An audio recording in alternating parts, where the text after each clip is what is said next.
উত্তরবঙ্গ অঞ্চলের গ্রাম বাংলার একটি জনপ্রিয় রেসিপি আপনাদের সাথে শেয়ার করছি। আর শুধু উত্তরবঙ্গ নয়, এখন বিভিন্ন অঞ্চলের মানুষই এই রেসিপিটা খুব পছন্দ করে। আর সেই রেসিপিটাই হচ্ছে ডিম আলুর ডাল। প্রথমে ডিম আর আলুগুলো ভালোভাবে সিদ্ধ করে এভাবে ছিলে নিয়েছি। এখন চুলায় কড়াই বসিয়ে দিয়ে তেল গরম করে নিয়ে এখানে সামান্য পরিমাণে একটু হলুদ দিয়ে দিলাম। তারপর ডিমগুলো ছেড়ে দিলাম, তাতে করে ডিমের কালারটা দেখুন অনেকটা সুন্দর এসেছে। আর এভাবে তেলের মধ্যে একটু হলুদ দিলে কিন্তু ডিমের কালারটা ভীষণই সুন্দর আসে। এই টিপসটা আপনারা ফলো করতে পারেন। তো ডিমগুলো আমার ভাজা হয়ে গিয়েছে, এখন আমি পেঁয়াজ কুচিগুলো তেলের মধ্যে দিয়ে দিলাম। পেঁয়াজগুলো কিছুক্ষণ ভাজা ভাজা করে নিয়ে এখানে হাফ চামচের মতো আদা বাটা আর হাফ চামচের মতো রসুন বাটা দিয়ে পেঁয়াজগুলোর সাথে ভালোভাবে মশলাটা ভেজে নিচ্ছি।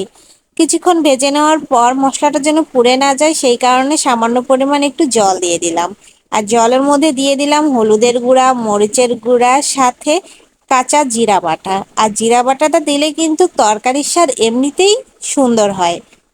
তার মধ্যে দিলাম সামান্য পরিমাণে একটু ধনিয়ার গুঁড়া আর গরম মশলার গুঁড়ো দিয়ে ভালো করে মশলাটা কষিয়ে নিয়েছি। আর তারপর দিয়ে দিলাম পরিমাণ মতো 1.5 চামচ লবণ। লবণ দিয়ে মশলাটা এখন কিছুক্ষণের জন্য কষিয়ে নিচ্ছি। আর এই মশলাটা যত সুন্দরভাবে কষানো হবে তরকারিটা কিন্তু ততটাই ভালো হবে। তো মশলাটা কষিয়ে নেওয়া হয়ে গিয়েছে।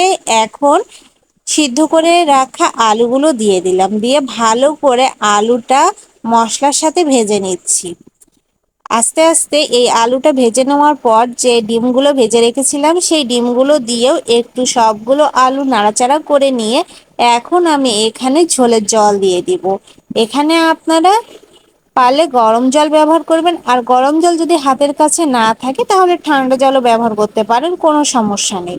তো এখন ঢাকনা দিয়ে ঢেকে দিব। 4 থেকে 5 মিনিট পর ঢাকনাটা খুলে দেখবো আমার তরকারিটা একদম ফুটে উঠেছে। আর দেখুন তরকারি কালারটা কতটা সুন্দর আর লোভনীয় হয়েছে। আপনারাও চাইলে বাসায় এভাবে রান্না করে দেখতে পারেন, ভীষণই ভালো লাগবে। তো আমার রান্নাটা একদম কমপ্লিট। এখন আমি একটি ডেস্কে পরিবেশন করে নেব।